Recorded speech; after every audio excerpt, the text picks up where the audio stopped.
बेंगलुरु में 2 दिनों तक चली विपक्षी दलों की बैठक मंगलवार को खत्म हुई। फिर बारी आई प्रेस कॉन्फ्रेंस की और इस प्रेस कॉन्फ्रेंस के साथ ही उठ गया बड़ा सवाल कि क्या नीतीश कुमार नाराज है। प्रेस कॉन्फ्रेंस से पहले ही लालू यादव, नीतीश कुमार और तेजस्वी यादव पटना के लिए निकल गए। पटना पहुंचने के बाद भी इन लोगों ने मीडिया से कोई बात नहीं की और इसी को लेकर शुरू हो गई राजनीतिक बयानबाजी। बीजेपी ने साफ तौर पर कह दिया कि नीतीश कुमार संयोजक न बनाए जाने से नाराज हो गए और साथ ही उन्हें नया नाम भी पसंद नहीं आया।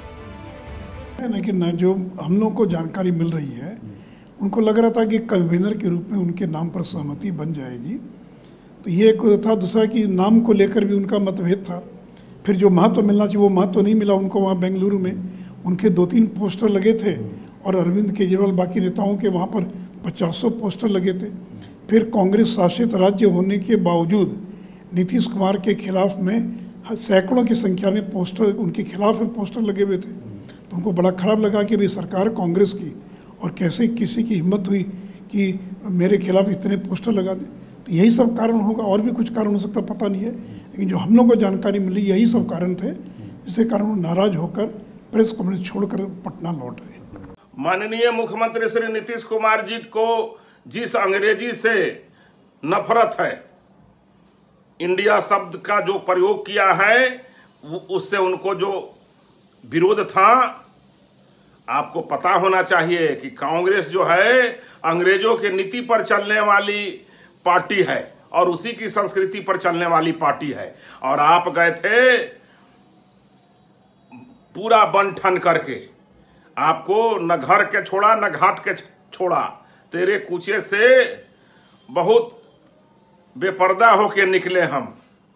माननीय मुख्यमंत्री श्री नीतीश कुमार जी, पूरा विपक्ष समझ गया है कि आप कहीं के नहीं हैं, आप अप्रासंगिक हो गए हैं। बिहार में अब आप आने वाले नहीं हैं और आपके पूरे जो सरकार चल रहा है उनको अब जनता पसंद नहीं कर रही है। भारतीय जनता पार्टी को बिहार के जनता पसंद कर रही है, इसलिए आप लोग का प्रासंगिकता ही समाप्त हो गया। आपको अपमानित करके वहां से भगाया गया, पूरे शहर में होर्डिंग लगा करके बेइज्जत किया गया और बैठाया गया कहां, आप पहले ही भाग गए। इसलिए माननीय मुख्यमंत्री जी, अंग्रेजों के नीति और संस्कृति पर चलने वाली कांग्रेस पार्टी जिसके विरोध में आप खड़ा हुए थे, उसी के गोद में बैठ करके इठलाने जो गए थे, आज आपको सही साइज में आपको औकात पर रख दिया। बताया जा रहा है कि सीएम नीतीश कुमार ने भारत से संबंधित नाम रखने का सुझाव दिया था, लेकिन नाम फाइनल हुआ इंडिया। इसके साथ ही ये भी कहा जा रहा है कि विपक्षी एकता की नींव नीतीश कुमार ने रखी थी, लेकिन बेंगलुरु में कांग्रेस ही हर मायने में आगे नजर आई। विपक्ष को एकजुट करने वाले नीतीश कुमार साइडलाइन नजर आए और यही बात नीतीश को खल गई। यही वजह रही कि फ्लाइट के टाइम का बहाना बनाकर नीतीश प्रेस कॉन्फ्रेंस से पहले ही निकल गए। हालांकि जेडीयू नेता इस बात से इत्तेफाक नहीं रखते। लालन सिंह तो इस सवाल का जवाब देते हुए खासे नाराज भी हो गए। गठबंधन का नाम इंडिया रखा गया कि खबर आ रही है कि आप लोगों ने ये सब जो इस देश के आदरणीय प्रधानमंत्री नरेंद्र मोदी जी हैं, उनके नियंत्रण में जो मीडिया है उसका दुष्प्रचार है। कई तरह के दुष्प्रचार होते रहते हैं।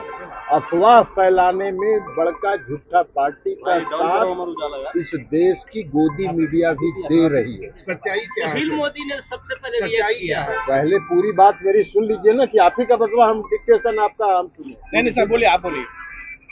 और कई तरह के दुष्प्रचार हुए हैं पिछले कई दिनों में। कभी हुआ कि जनता दल यू का आरजेडी का विलय होगा, यह दुष्प्रचार गोदी मीडिया ने चलाया। फिर हुआ कि जनता दल यू में आरजेडी में खटपट है, ये दुष्प्रचार गोदी मीडिया ने चलाया। और अब चला रहा है नीतीश कुमार जी नाराज हैं। काहे का नीतीश कुमार जी नाराज होंगे? नीतीश कुमार जी विपक्षी एकता के सूत्रधार हैं और सूत्रधार कभी नाराज नहीं होता। इंडिया सबों की सहमति से नाम तय हुआ है।